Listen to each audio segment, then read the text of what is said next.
ça m'arrive souvent de me noyer dans mes pensées.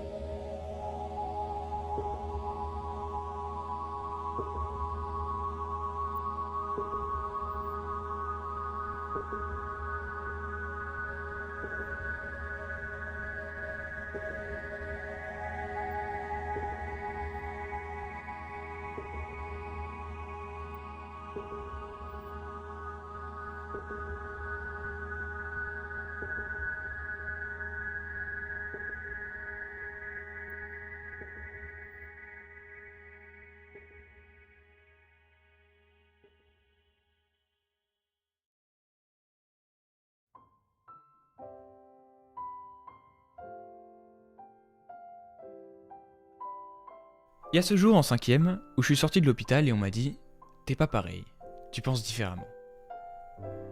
Mais au fond, ça veut dire quoi?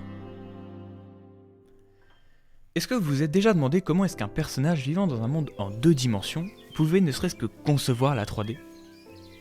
Ou à l'inverse, comment percevriez-vous un monde en 10 dimensions? La question c'est pas scientifiquement qu'est-ce qui se passerait, mais plutôt comment l'imagineriez-vous?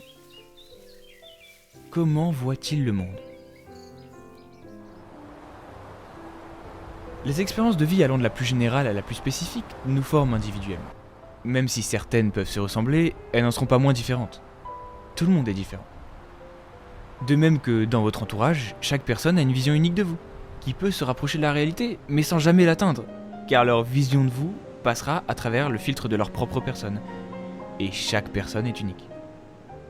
La complexité de ce qui se passe dans votre tête est telle qu'elle en restera à jamais partiellement indescriptible.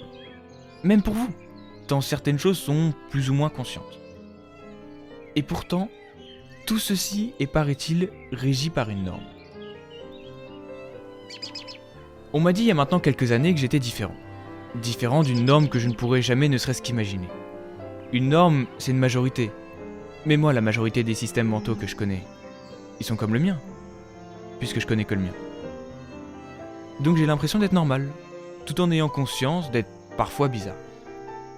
Alors que tout le monde est déjà différent, on me dit que je suis différent de la différence habituelle. Allez comprendre.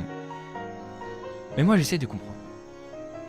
Est-ce que c'est une bonne idée? Peut-être pas, tant ces questionnements occupent constamment mes pensées, mais bon, prenons un exemple. Dans le cas où j'aurais du mal à me concentrer en cours, est-ce que c'est parce que c'est plus compliqué pour moi, donc c'est pas de ma faute? Ou alors je fournis juste pas assez d'efforts par rapport aux autres? Et puis même, nos quantités d'efforts respectives sont-elles comparables? Nos standards sont sûrement pas les mêmes. Dans quelle mesure tout ça m'affecte?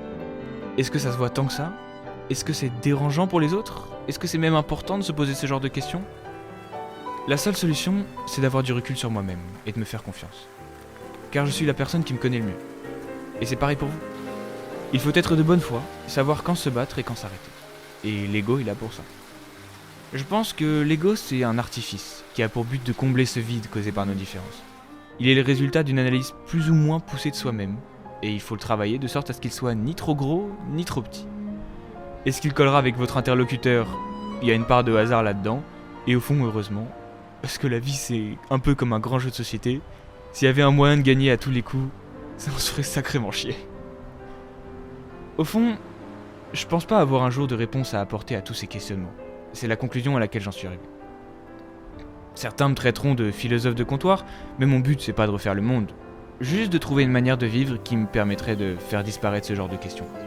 Que ce soit à travers des réponses, ou un style de vie qui ne nécessitera plus qu'elles soient posées. Aujourd'hui, une des rares situations dans laquelle tout se calme, c'est quand j'imagine. J'adore inventer des paysages et des ambiances que je dessine après. Je trouve ça super apaisant. J'ai jusque-là imaginé pour moi uniquement, mais vivre du dessin c'est mon but. Je trouve qu'il y a quelque chose de très gratifiant et très noble dans l'idée de vivre de son imagination.